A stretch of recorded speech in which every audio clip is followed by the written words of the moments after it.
दोस्तों नमस्कार। शाम की चाय के साथ 10 इंपॉर्टेंट करंट अफेयर सेशन में आपका स्वागत है। तो चलिए स्नैक्स के तौर पर लेते हैं पहले इंपॉर्टेंट करंट अफेयर को। हाल ही में ईरान ने किस देश को चाबहार रेल परियोजना से बाहर कर दिया है? तो अभी हाल में ईरान ने भारत को चाबहार रेल परियोजना से बाहर कर दिया है।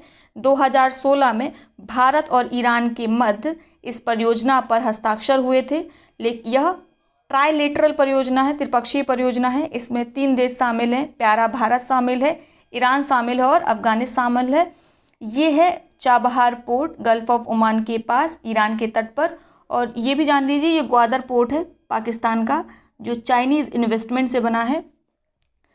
इस रेलवे परियोजना के अंतर्गत चाबहार पोर्ट को ईरान के जहीदान से कनेक्ट करना था, उसके आगे अफगानिस्तान के जरान से, और फाइनल में इसको अफगानिस्तान की राजधानी काबुल से कनेक्ट करना था।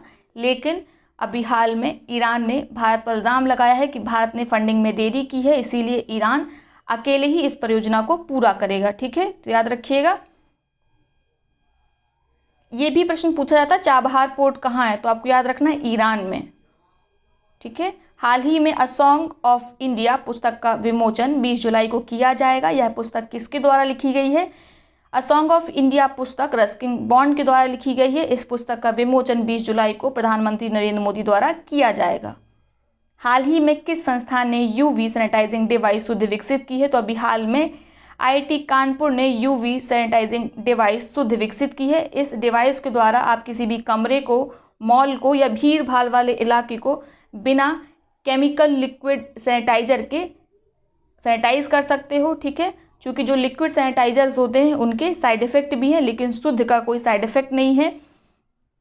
शुद्ध का फुल फॉर्म भी है और ये पूरी तरीके से मोबाइल ऑपरेटेड है। ठीक है, आप कहीं पे इस डिवाइस को लगा दीजिए, उसके बाद दूर बैठ के इसको ऑपरेट कर सकते हैं। शुद्ध का फुल फॉर्म है smartphone operated handy ultraviolet disinfection helper. याद रखिएगा, इसे किसने विकसित किया है? आईआईटी कानपुर ने।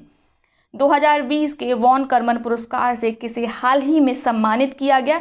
तो अभी हाल में इसरो के चेयरपर्सन के सिवान को 2020 के वॉन कर्मन पुरस्कार से सम्मानित किया गया है।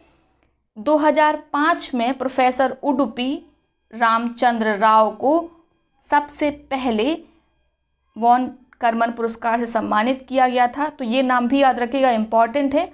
हाँ, और अगर इसरो की बात करें तो इसकी स्थापना 15 अगस्त 1969 को हुई थी। ठीक है, और इसका हेडक्वार्टर बेंगलोर में है।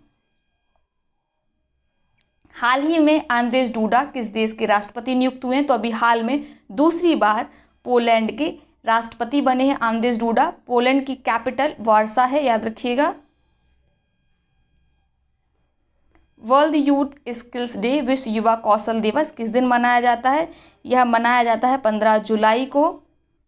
ठीक है, और इसकी थीम याद कर लीजिए इस बार क्या है? Skill for the resilient youth.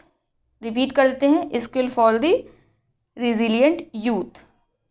हाल ही में किसने अपने 39वें स्थापना दिवस पर डिजिटल चौपाल का आयोजन किया है? तो नाबार्ड ने अभी हाल में 39वें स्थापना दिवस पर डिजिटल चौपाल का आयोजन किया है। नाबार्ड अर्थात national bank for agriculture and rural development, इसकी स्थापना 1982 को हुई थी। इसका हेडक्वार्टर मुंबई में है। ठीक है, याद रखिएगा।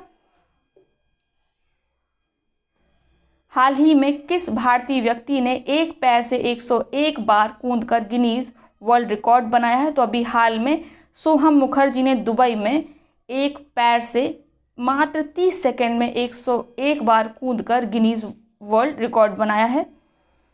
वार्षिक नौसेना अभ्यास मालाबार में भारत के साथ अब कौन देश शामिल है? तो मालाबार नौसैनिक अभ्यास में, नेवल एक्सरसाइज में अमेरिका, ऑस्ट्रेलिया, जापान शामिल है, अर्थात इसका उत्तर होगा उपयुक्त तीनों।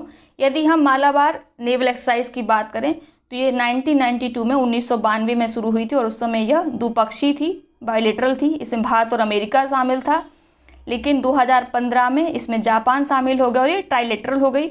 अब 2020 में इसमें ऑस्ट्रेलिया को भी शामिल किया जा रहा और अब ये क्वाड्रिलेटरल हो जाएगी। तो आपको याद रखना मालाबार नौसेना अभ्यास में कौन कौन शामिल है? Bharat, America, Japan, Australia. ठीक है, हाल ही में किस हॉकी खिलाड़ी को मोहन बागान लाइफ टाइम अचीवमेंट अवार्ड से सम्मानित किया गया है?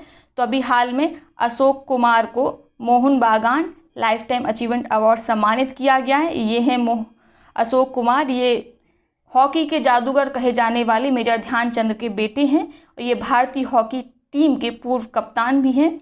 इन्होंने कई मेडल जीते हैं और इन्हीं को इस बार मोहन बागान लाइफ टाइम अचीवमेंट अवार्ड से सम्मानित किया गया है। तो ये हैं आज के 10 इंपॉर्टेंट प्रश्न। आई होप सेशन आपको पसंद आया होगा। यदि वीडियो अच्छी लगी तो वीडियो को लाइक करें, साथ ही अपने मित्रों सहपाठियों के साथ शेयर करना बिल्कुल ना भूलें। बहुत बहुत धन्यवाद।